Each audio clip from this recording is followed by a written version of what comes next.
Hi అండి అందరికీ. గుడిలో పెట్టే పులిహోర చాలా కమ్మగా మంచి అరోమాతో ఉంటుంది కదా, అదే రుచితో ఇంట్లో చేసేద్దామా. ముందుగా ఇలా చింతపండు నుంచి చింతగుజ్జును తీసుకోవాలి.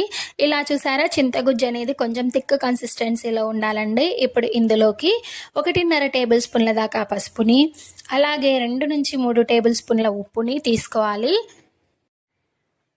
ఇందులో కొద్దిగా ఉప్పు అన్నది ఎక్కువగానే పడుతుందండి. తర్వాత రుచికి సరిపడా పచ్చిమిర్చీలను కూడా తీసుకోవాలండి.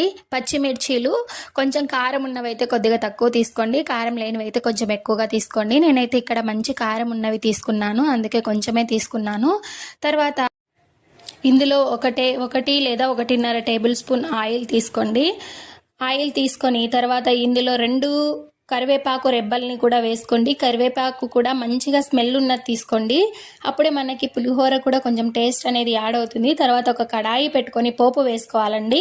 ఇందులోకి పల్లీలు, అలాగే ఆవాలు, మినప్పప్పు, శనగపప్పు అన్నీ వేసుకొని బాగా మిక్స్ చేసుకున్న తర్వాత 1 ఇంచ్ అల్లంని ఇలా చిన్న చిన్న ముక్కలుగా కట్ చేసుకొని యాడ్ చేసుకోండి. ఇందులో కూడా 3-4 పచ్చిమిర్చీలను బాగా కారం ఉన్నవి తీసుకోండి. ఇందులో కూడా 2 కరివేపాకు రెబ్బలు వేసుకోండి. వేసుకున్న తర్వాత పోపులో చివరగా కొద్దిగంత ఇంగువ, కొన్ని ఎండుమిర్చి, కొన్ని నువ్వులు, పసుపు వేసి కలిపి దింపేసుకోవాలి.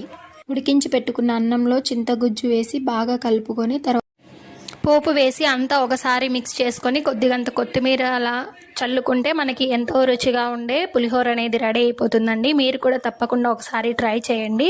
Thanks for watching. ఇలాంటి వీడియోస్ కోసం మన ఛానల్ని లైక్ చేసి సబ్స్క్రైబ్ చేయండి ఫ్రెండ్స్.